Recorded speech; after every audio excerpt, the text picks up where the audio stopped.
Giants at Browns. All right. Matchup that matters here for this game. Who you got?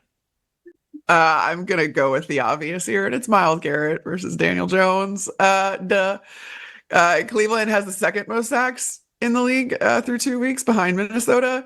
So the weird part is basically the Browns defense either sacks you or doesn't get pressure because they rank 25th in total pressures through 2 games.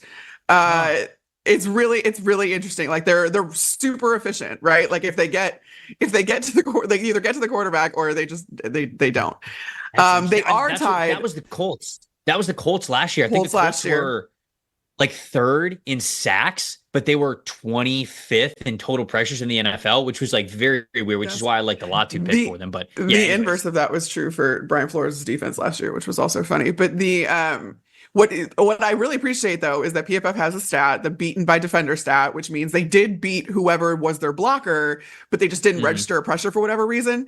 Cleveland ranks fifth in those kinds of plays. So that makes kind of a lot of sense where your guys are still winning. You're just not for whatever reason tallying those kinds of pressures. So I do think that that's still going to affect Daniel Jones. I would worry about Daniel Jones if he's not going into this game accounting for Myles Garrett or a little bit scared of what Myles Garrett can do. That's going to have to be that the extension of that is obviously the New York Giants offensive line, which we have seen not good things out of so far this season. But you got to account for him. You got to get the ball out quickly. I think lean on your Right. run game a little bit more if you're Daniel Jones. It's going to be interesting how they game plan for this Browns defensive front. Yeah, you've got to be able to do something to slow him down a little bit because Myles Garrett has the talent to be a game wrecker, as we saw with him winning Defensive Player of the Year last year. My matchup that matters is the one where if you stop Malik Neighbors on offense for the Giants, you Stop their win. offense. Like right, like I think that that's kind of it at that point. I think that's the Yeah. formula for beating the Giants until they become a little bit more diverse in what they're able to do, whether it's in the run game or have some other receivers show up. And it's not like other receivers have not caught passes at all. But Carmen, to put it in perspective, last week Neighbors got 18 targets in last week's game out of 28 total throws that they threw. That's a 63.0% wide receiver usage or threat percentage that we keep track of.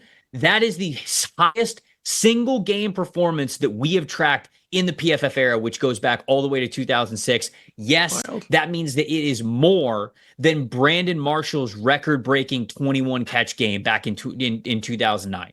He Yeah. had a higher catch percentage, or not catch percentage, wide receiver usage percentage than Brandon Marshall did in that game. So that just shows you the kind of emphasis that he is in the offense, and with good reason, right? He's very talented. Leads the NFL with 5 catches of gaining 20 yards or more. He's got 106 yards after the catch, which is top 10. It's seventh among active players right now.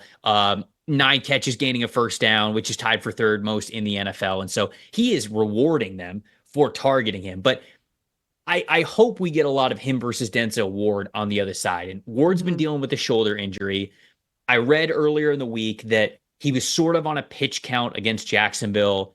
Stefanski's hoping that he's not really on a pitch count in this game. And I think if he's not, he should be up against Malik Neighbors more often than not, because in the five-ish quarters that Denzel Ward has played so far this season, 82.4 coverage grade on 38 snaps. He's already got 4 forced incompletion, and he should have had an interception. He had dropped interception, so he should already have an interception as well. And that's just in 5 quarters. Now, the thing about Denzel Ward as well that makes this very unique of a matchup is Ward as a corner, one of his calling cards is how explosive he is and how well he can change direction as a corner. That's also Malik Neighbors' bread and butter, right? Mhm. The footwork, the quick moves, the explosiveness. And so you're getting best on best here with these two guys. And so I hope Ward's fully healthy because I want to see a full game of these two guys going at it because I think it's going to be a fireworks show. But who's the plus factor here for you in this one?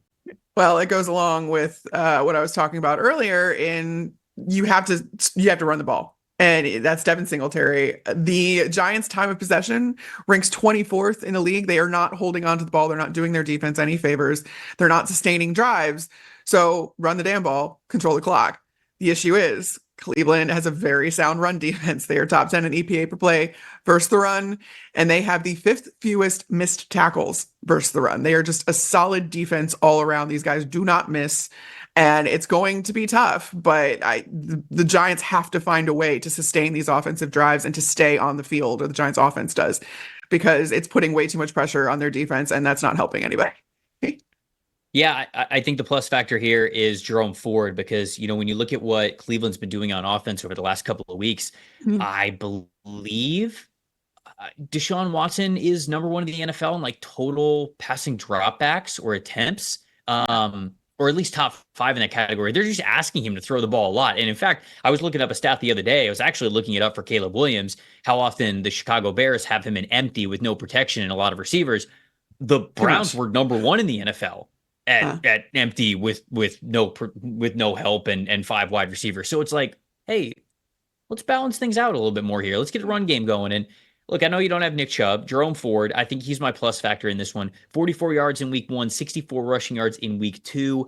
But this can be a little bit of a get right game for him. Giants have allowed the second most rushes of 10 or more yards in the league so far through 2 weeks. That is 13. And this should be, again, a nice matchup for him to have his best week and allow the Browns to be more balanced on offense than they have been through week 1 and week 2. So I've got him as the plus factor there.